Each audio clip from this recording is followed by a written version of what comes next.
You guys won't believe this next comedian we're doing a reaction video to. It's Tom Segura, Disgraceful. He's one of my top comedians. An incredible storyteller, one of the best in the game right now. Absolutely crushing it. Started the podcast with Bert, and he's been killing it. Both of them have been absolutely killing it. So let's get into it right now, guys. All right, here we go. Holy shit! Thank you, Denver. That was amazing. Thank you so much. I wish I was home right now. No offense, not personal. That is literally my first thought whenever I walk into any room. I'm like, well, I wish I was home right now. And I think it's your thought too. I think you're like, I hope this is good, but also wrap this shit up so I can go. See what he did there? He just roasted the crowd a little bit, and then he had the crowd kind of like roast him. So, it's just like playing back and forth. It's a balancing game. You know what I mean? And he's one of the best at it. I actually think that's the meaning of life. Like, people are always philosophizing. What is the meaning of life? I'll tell you the meaning of life. The meaning of life is fuck this place. Let's go home. Now.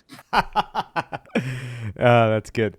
Yeah, he used the prop. So he used the prop to like the mic stand. So, and just give it a little bit more, a little bit of pop.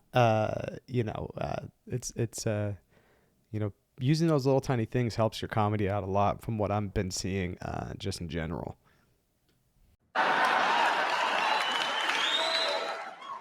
Luckily for all of us, I think we are 5 years away from never leaving our homes again. And I'm pretty fucking excited about it. There are a lot of indicators if you're paying attention. Like, number one, do you ever really process that you don't have to leave your home to buy anything? I know you're like, I ordered some things online. No. You can sit on your couch, pull up your phone, and if you want to, just be like, I want bananas, and I want hammers, and I want an eagle's beak. And then Amazon's like, it's on your fucking doorstep. How about that? Isn't that insane to you? So, so this is like observational kind of comedy, I would say. It's something I'm trying to figure out myself, but it's very difficult. I'm doing more of my life right now, and I'm trying to figure that out, and it's hard. But like when you do observational comedy, like something with like Amazon or whatever, everyone understands it, so everyone's super engaged, and his delivery's so clean and everything's so tight. It's incredible to watch. You don't have to leave your home to see people. You should. You don't have to. Just hold up the same device and be like, hi. Bye. And you saw everyone. But the number one indicator that we are not going to leave our homes one day very soon are the number of commercials I see for beds that sit up for you. Now, if you don't know what I'm talking about, you haven't been watching TV. There are endless commercials that air where basically a guy comes out and he's like, doesn't it suck to sit up?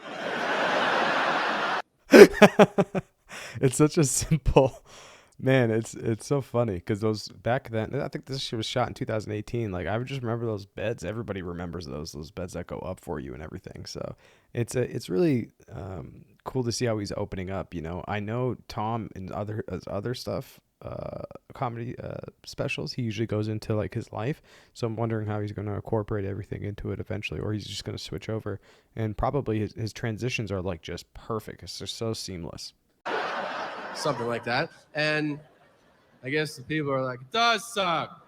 And he goes, well, get this fucking bed. You don't have to sit up no more. They try to advertise that it's for snoring. It's because you're a piece of shit. That's why you got that bed. All you've done is lay down. You've been sleeping for hours. And your first thought when you wake up is, I want to sit up. I want to go from here to... Oh, wakey, little turd. How are you going to change the world? That means in 2 years, we're going to be sitting in... See, he created a character there, the guy at the store sitting up, and then he created the character, it's the audience, and switching his voice. Like, if he just stayed at the same voice, it probably wouldn't go... I mean, it all depends who you are, but it's not the same in my opinion from what I'm seeing. Like I have seen like some top-notch guys who are really seamless at changing the character in their act, and they're really good at it and they don't even change their voice. But I like it when I like watching guys who like change their voice because it just makes me feel like I'm that guy talking.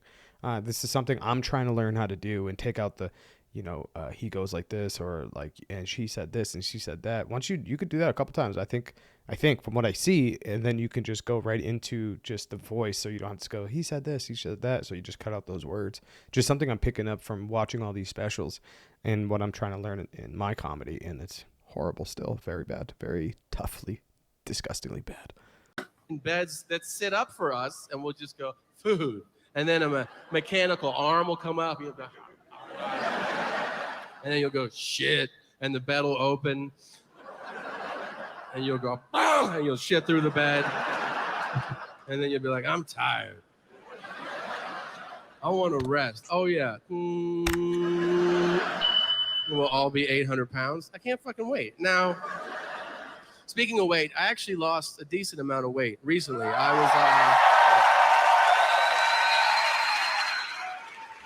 That's right. I was in a weight loss contest with the fattest man on earth. And yes, may have seen him. His name is Brent Crystals. And I think he's talking about Bert Kreischer in like a weight loss competition. It's probably the Sober October thing. So let's see where he goes with this. It's pretty funny. I beat him in this contest because I'm a better person, but that's what I'm talking about. I lost about 50 He's a better person. pounds, and maybe you're out there right now and you're thinking like, hey man, if you can do that, I can do that. Probably not. I mean, look what I'm doing right now. Can you do this? I don't fucking think so. I'm just an awesome guy. But it's kind of cool. He's kind of like put the crowd, like he's making fun of the crowd, and he made fun of his friend, and it's like but like the way that he's making fun of the crowd and bringing them along into the journey of his comedy act is pretty cool. Like I've seen Dave do it a couple times, but he's been doing it like the whole time since the start of this special. It's really awesome. He's so good, man. It's kind of unreal. you know what sucks? When you lose weight on a public platform like I did, you get all these messages. I get so many messages. People are like, you inspired me. And I'm like, oh, I didn't mean to. People ask me, like, will you coach me into weight loss? And I'm like, absolutely not. One guy hit me up like 50 times. Please give me a message to get this thing kickstarted. And I was like, I'll give you a message. When you look in the mirror, do you say, I fucking hate you? Then you're not ready. Cry more and eat less. Send. That's my message. That's awesome. That's really good, man. Yeah, he probably does get a lot of messages about how to lose weight or just in general because he's famous, Hey, you asked me. Now, I'll tell you on a grand scale who's helping nobody lose weight. It's Starbucks. This is true. They have a national training campaign to try to trick you into ordering food. And this is why. They know you're going to order a beverage. So they try to lead you into food. Pull into any Starbucks drive-thru, and now they greet you. They say, welcome to Starbucks. What can we get started for you to eat today? And you're like, wait, what? I just wanted coffee. And they're like, no shit. What else do you want? So then you're like, I don't know, sausage? Like, what do you have? So he's doing another thing that's like observational, and when you do go to the Starbucks line, they ask you, what do you want to eat? What do you want to eat? What do you want to eat? At first. So and when you do stuff like this, it's so relatable because everyone goes through it, and the way that he's making it into a joke, something as simple as going through a drive-through, he's just killing it right now. I don't respect that. I like my shame straight up and honest. And nobody does that better than the West Coast burger chain In-N-Out. And if you've never been in In-N-Out, get your fucking life together and go. And I want you to go simply so you can experience the most shameful and honest question in all of fast food. Because you pull up and you go, I'll have a double, fries and a Coke. And they go, will you be eating in the car?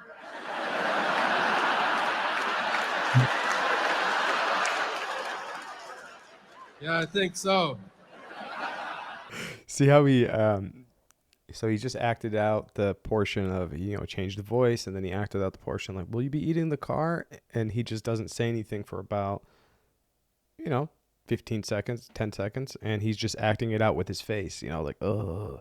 And he doesn't have to say anything, and it just builds. Like, they know what he's gonna say, but like the whole acting of his act with just his face causes like a massive, like, it gives you a little anticipation. It builds laughter in the room. They know what he's going to say, but it's really funny because of how he's acting out with his face. A lot of these little things I'm trying to pick up in my comedy, and it's very difficult. I am progressively getting slightly better here and there, just like a 0.5%, a 1/4%, maybe even 1.0001%. I try to get better every day though. And a lot of these things I'm trying to incorporate. I get shy on stage sometimes, especially if I don't get laughter. I just kind of start going weird. I don't know why. So I'm trying to work through these silent moments in these open mics, which are dreadfully hard. They're brutal. They suck, but you just got to keep going and try to figure out your act, and you're there for yourself. You're not really there for anybody else. And if the other comics don't laugh, it is what it is. You're not really there for them. You're just trying to get your act, because you never know how, some people might think of you in a certain way because they see you at an open mic, right? But then when you actually go to a place where there's actual people there for comedy, and you have an act and you do it well and you deliver it right, it could do very good, even if you are a young comic, just because of how many times you've ran through that act and just how much you know it. It's really just knowing your act and just cutting out the words and just hitting your punches real good and setting it up right. But it sounds easy, but it's not. Try it out. If you see me in Vegas, try it out. Hit me up. I'll lead you through the open mic scene out here, Let's get right into it. Hold on. And they go, I bet you will, you fat fucking pile of... Doesn't that question sting? You're like, am I living in my car? Why am I eating in my car? Because if you say no, they give you a bag, and they're like, leave with dignity. But if you say yes, it's an open tray, and they go, eat out of that, pig. He's so funny, dude. In your lap, and they go, pick it up. And you're like, how about? And they go, are you going to jerk off when you get home because you're lonely? And you're like, yeah. We're going to give you a free milkshake because you're bumming everybody out. We're fast food workers. You're making us sad. Get the fuck out of here. Oh, what a good bit, man. Went from the Starbucks to the In-N-Out. Told the audience, if you haven't been to In-N-Out, you need to step up your life game. I mean, he's just killing it. He's at a real high level of, laughs per minute, all that. It's just coming together, man. Just an incredible storyteller. Tom is just a beast.